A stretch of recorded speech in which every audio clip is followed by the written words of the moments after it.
Actually, this is not just the very last Pocketnow Daily, but also my last video on Pocketnow, though more on that after the question of the day.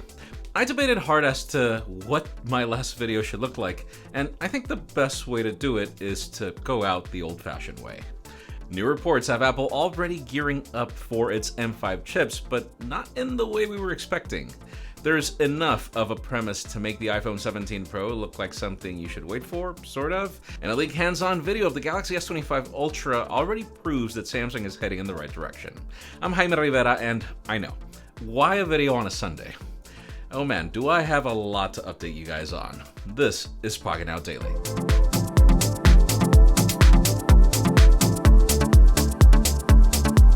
Let's begin today with no official news since, hey, we have a saying in Latin America that not even chickens lay eggs on Sunday.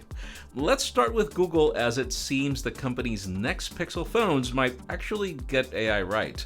There's already talks on leaked documents of a Pixel 11, but seriously, let's just stick to the Pixel 10 for now, as we hear of a possible earlier launch. Tensor G5 is already being mentioned and reportedly brings video generative ML, machine learning, for AI-driven video and photo editing. Sketch to image is a feature that might be able to improve my terrible drawings through AI.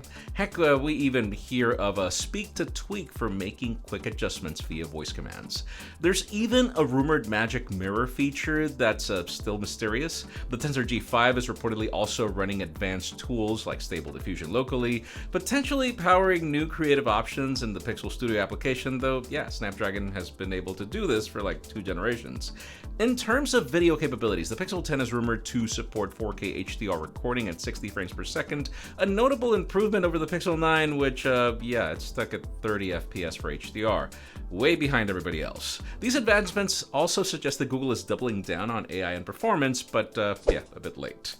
Now let's switch to Apple, as we hear the company is working on its next generation M5 chip. According to a report, the company has placed orders with TSMC, but not the ones we thought. Apparently the M5 will be using an advanced 3nm node, which still makes it more powerful than M4, but yeah, why not 2nm, which TSMC already launched? Apparently Apple chose this 3nm process because it costs less, but also because its manufacturing is built on a new 3D stacking technology called a System on Integrated chip, SOIC, which helps manage heat better and prevents energy loss compared to older designs. Apple and TSMC are also using new material like carbon fiber composites to make the chip package stronger and more efficient. The M5 chip could also begin production in late 2025, and devices with the new chip might launch by the end of 2025 or early 2026, so yeah, don't expect it to make the MacBook Air or iPad Pros in the spring.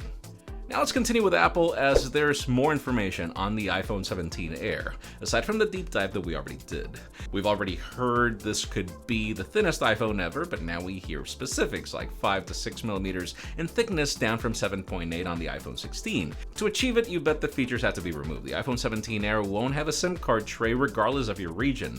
There are also changes to the bottom speaker, you'll lose an ultra-wide and telephoto camera, and you'll also lose support for the fastest 5G, which, yeah, nobody cared about just yet.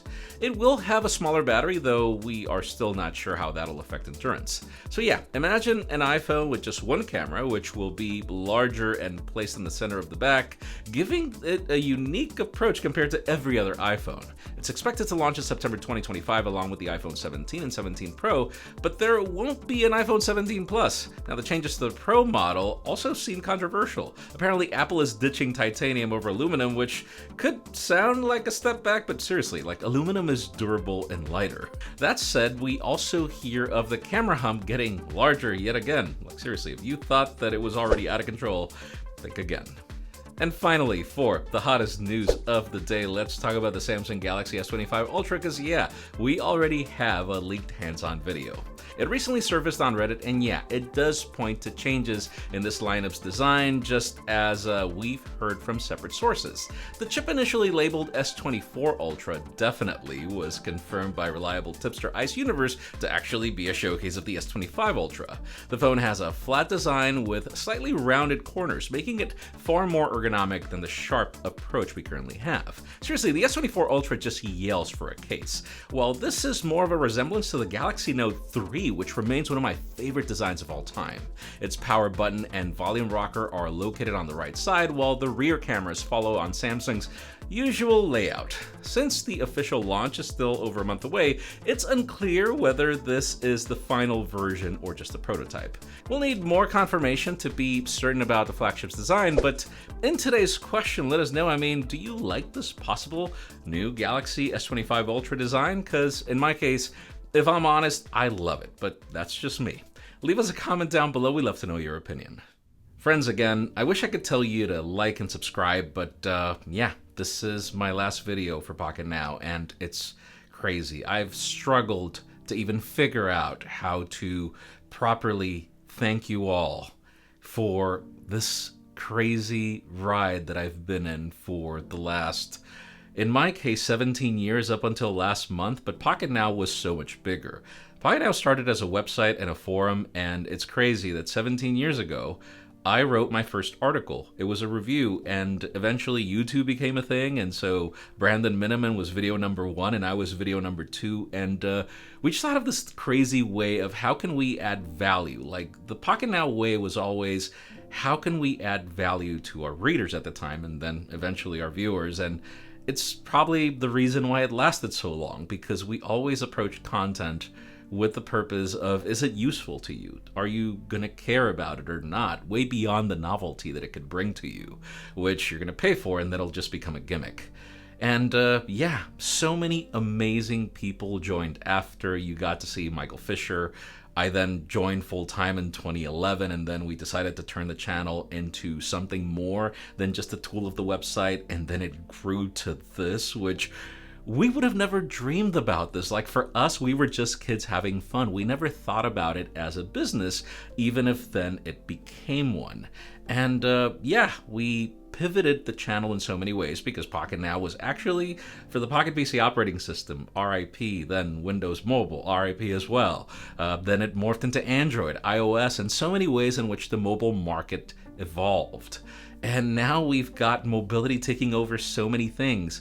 And it's actually one of the major reasons why I think it's time to end this chapter and start something different. And for a little context, I actually tried to bring Pocketnow with me along the ride, but sadly, I couldn't make that last call. I don't necessarily know what's going to happen to this channel. I don't know what the owners are going to do. I've made a couple of recommendations. There's so many talented people out there that could take over, and I am really rooting for somebody to do so, because this project was a labor of love for many of us, and I tried to keep it alive as long as I could. But where I'm going and where I want to go is a completely different spectrum, still within this realm, but differently. To give you an idea, I've had this crazy project in my head for the last 2.5 years. And I've actually been working on it actively for the last 6 months. It is a major project. It is bigger than anything that I've ever done. And yeah, I spent a lot of time being scared, trying to figure out how to get it off the ground, because it's not easy. To give you a little context, 5 people are going to join that project, because it's just so big that there's no way that I can do it on my own. And I love this idea of bringing some of my friends along. I'm not sure if you ever met Sam, who used to write at Pocketnow. He's coming. Edgardo, who's editing this video, is also joining. And then we've got 2 other people. And then my brother, Joshua Vergara, is also going to join one of these projects. And that to me is like, oh my God. Like, I tell Josh and I tell Michael Fisher, if I didn't do this for a living, I would probably be watching them on YouTube as their biggest fan. So the fact that I've been doing this for so many years has been just surreal to me. To be honest with you, I never imagined myself doing this. And yet here I am. And, it was great to be able to be a part of and then lead one of my favorite brands at the time, which was Pocketnow. And yeah, I got to see so many other brands not continue. I, again, wanted to figure out a way to bring Pocketnow into this next chapter. But yeah, no, this is a completely different thing. It's something that I am so excited to show you, but I can't just yet because it takes time to build it up. Actually, it launches in January. It's actually 3 different things. In January, we're launching 2. Then the other project will launch around June, as that's going to require even more help. I'm super excited about these things, but then again, I'm also scared. I'm going to be honest because, yeah, we all have imposter syndrome. It's funny. I've made at least 3 or 4,000 videos already, and every single time I hit record, I still feel nervous. It's crazy, this feeling. And then you just snap in and are able to do it, which is amazing. And it's why I encourage everyone to give it a try, because it's amazing to be able to be given a voice and to be able to use it. It's probably one of the best feelings and opportunities in the world that the internet has allowed us, that we couldn't even have dreamed of. If elements like YouTube or Instagram or other new mediums were never built. Like, think about how beautiful things have become and how many of us have had an opportunity.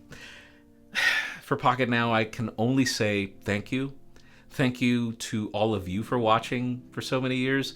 Thank you for all the brands who partnered with us and, became really close to us and gave us a chance at a time when, we were nobodies. And to be able to grow this into something has been such a dream. And yeah, thank you all. This has been great. I'm really excited for what's new. I would really love it and appreciate it if you can join us there. I'm going to leave a link to the channel at the end. That's, again, one of 3 channels, but again, 2 are launching in January. And I'll give you more of where we're going there. Again, the official launch is in January, but before that, you're going to see more of these kinds of videos, which will be populating the channel, as the major project is actually so big that I doubt I can make more than one of those videos a month. It is a crazy ensemble of different layers, and we're still building that out. But I can't wait to tell you more about it, and I'm really hoping that you honor me with your comments. Like, all the feedback that you gave us in Pocketnow built this channel to what it became. And you can bet that all your feedback is going to be a part of that project as well. I'm really looking forward to seeing you there. I'm Jaime Rivera. Thanks so much for watching. We'll see you on the next one.